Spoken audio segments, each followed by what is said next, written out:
Hello everybody, welcome back. It's been over a year since I made my last video, and my apologies for that. Life's been getting in the way, I've had a lot to do, and haven't had much time to make anything, so I'm still doing all the cool stuff that I normally do. It's just I haven't had too much time to document it, talk to everybody about it. Anyway, today we're on Gran Turismo 6. Now why am I playing Gran Turismo? Well, I haven't really done much with the game, as far as recording things and putting it up on the internet, and I felt that it's maybe time to do a little bit of showing off, like all the cool things that I've done in the game. I've done nowhere near the amount that I did in GT5. I did a ton of stuff in GT5, and then they shut the servers down. And then I had to move on to GT6 because I was forced to. Not because I wanted to, but because they forced my hand. A lot of my friends went there and, I went with them. Anyway, this game is going to be shut down as of March 28th, 2018. And after that point, I'm done with Gran Turismo entirely. I'm done spending money every couple of years to buy a brand new game that I'll maybe sink a handful of hours into at first and then really get going later on. I'm done buying games like that. I wanted a GT6 experience to last on the PlayStation 3 until the end of its lifespan, instead of going out and buying another game. To me, this game felt like nothing more than just an update. That was it. That was GT6. It felt like an update. They messed with the menu a little bit, added a couple things here or there, brought all the cars over from the previous game, added some more. It was just basically an update, and I kind of felt ripped by it, so yeah, I'm done with GT6 after this, or GT altogether, and I wish Kaz and the team all the best. It's been an absolute pleasure playing your games over the years, and I really enjoyed supporting you guys and racing, especially GT Academy, stuff like that. I really had a good time. But yeah, I'm kind of done with it now. Before we hear some more about the game, this car in front of us here is the 48 Hudson that they did a documentary on, and I can tell you that it is near letter perfect in the game. It looks really nice, and it functions like an old car. Now, of course, you can add more power to it like I did for a couple of races, but for the most part, it's pretty fast for 48. Of course, you got the character, and then I got a pretty big car list. It's not as big as I had in GT5 because I spent hundreds of hours on that game, and countless offline hours on it. All kinds of cool things that I have in my garage on this game. They're all usually pretty unique. Every once in a while I have like a car I'll buy just to use for a race and then stick it back in storage, but a lot of unique cars in my garage. Like I said, not as much as GT5, but still pretty nice. Alright, so we're going to go back to the main menu here and talk to you guys about the game a little bit. If you've never played Gran Turismo, it's a pretty rewarding experience. When they changed the menu system here, it just kind of got really weird. You have all your stuff over here at Garage. You can view your pictures and videos and stuff like that. Your personal stats. This had like social media features to it, believe it or not. It was pretty cool. And then you had news in the GT store. Now the GT store should have never existed, in my opinion, because it was a huge ripoff. It's as if they really didn't want you to just earn your way up there. They just wanted you to pay. So here's the 4 tiers of credits that you can get. This one here I think was $100.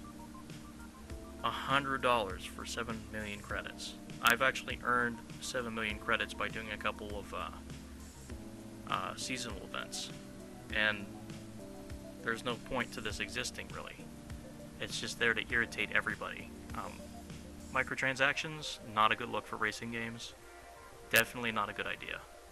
Especially not in this increment. So we got $100, $50, I think this was 30, and maybe that was 15, I can't remember.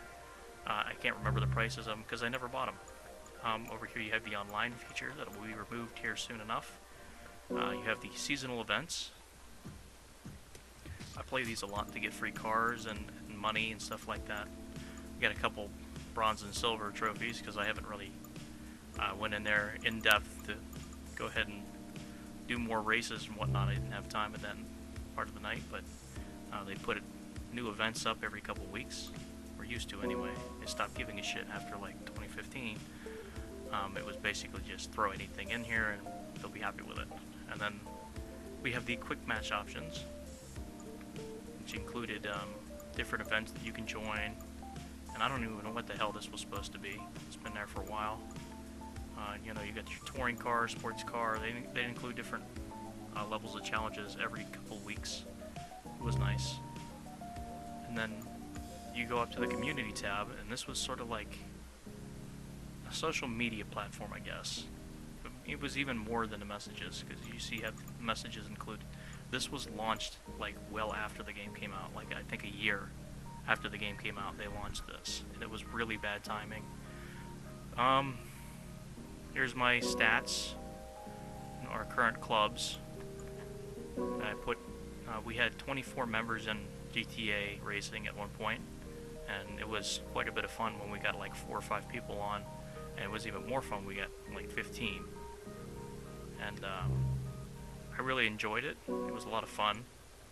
You can go down here and go to club lobby, club events, the forum. You can post stuff. You can't post whole like paragraphs and stuff like that, just basic conversation. You can make club events, get your favorite cars. That was Lethal's favorite car. Of course, he doesn't play anymore. He sold his PS3 a while ago. I get my shared tracks, and then you can go down to like your timeline. This will show you what you've been up to and the news, and it would update everything. See, I posted a goodbye topic on the forums, and then it would show you friends, so you can check out all your friends there. You got a photo stream, which is really cool. You could view all the photos from around the world. Check this one out here. You got an El Camino, cool. This was a really good add-on to the game, by the way. Really good choice. And this just goes on all day, like photos update all day long. So that was a little bit of the community feature. Now the open lobby, that's where things got really good. Because if you play GT5, you know that you can hop into an open lobby and do whatever you want. And that's where it really got good. You go over the single player, career mode. I've only gotten international B because I haven't had too much time to sink into licenses and whatnot. I'll get on it soon enough. I'm like halfway through the Red Bull too. This is where things got really, really crazy with Vision GT. Manufacturers were able to design their own cars, whatever they wanted, and put it in game, and they made it. Now, if I had to pick a favorite, most people just go for the SRT straight away, but I really like this VW Roadster. It's really nice. It's a lot of fun to drive on the track, and you know, I really like it. It looks really good. Then you have, you know, of course, the SRT Tomahawk, which made national headlines. Then the Alpine, which is the first Alpine I've ever heard of on this side of the planet. Then you get the Chaparral, which was essentially just like a continuation of the previous Chaparral. The Mazda, the Infiniti. And Aston Martin did a really nice job. Mitsubishi, I really wish you guys would take after your designs and scrap your crossover crap. That would be nice. Of course, you have some down here that never made it. You got the Jordan. You have the Zagato, which I was really interested in seeing what they would do for this game. This is as far as we got, though. You got Hyundai. They didn't get a chance to finish theirs. I don't know what any of these would be. And then Ford was supposed to be like GT, Ford GT. Again with this is as far as we got, just a sketch. It kind of sucks. But yeah, it took the racing world by storm and brought everything to the next level. It was a really good idea to add those into the game. And of course you have your dealerships you can get your cars from, your tuning parts, custom parts. You can add wheels and wings and paint. Then you got your special events. This was really cool, the lunar exploration. You go to the freaking moon and drive a moon car on the moon. Really ambitious for a racing game, but still pretty neat. And you have the whole reason they have the intro at the beginning, the Senna tribute. I only got through 2 stages of this, and I had to walk away for a little bit because I got frustrated. You get the time rally, and then we also have the photo travel. Now, with the photo travel, this game really didn't do a good job with it. There's only a handful of locations that you can go to, compared to the previous game where there was a ton of them. There's like 5, and they're not great, in my opinion. They could be a lot better, especially something like this. I mean, this could have been a hell of a lot better for a location than this thing. I mean, there's not many pictures that you can take here. It's kind of boring. This is beautiful. Everything about this is beautiful. Syracuse is great. So is Rhonda. It's a nice array, but except for that one. But everything else, it just feels kind of like, compared to the previous game. They had all kinds of different locations, including the Red Bull track, where you can take pictures of your cars. And I had so many great lighting features in that building that I can do anything with it. Anyway, there's your photo travel, standard stuff.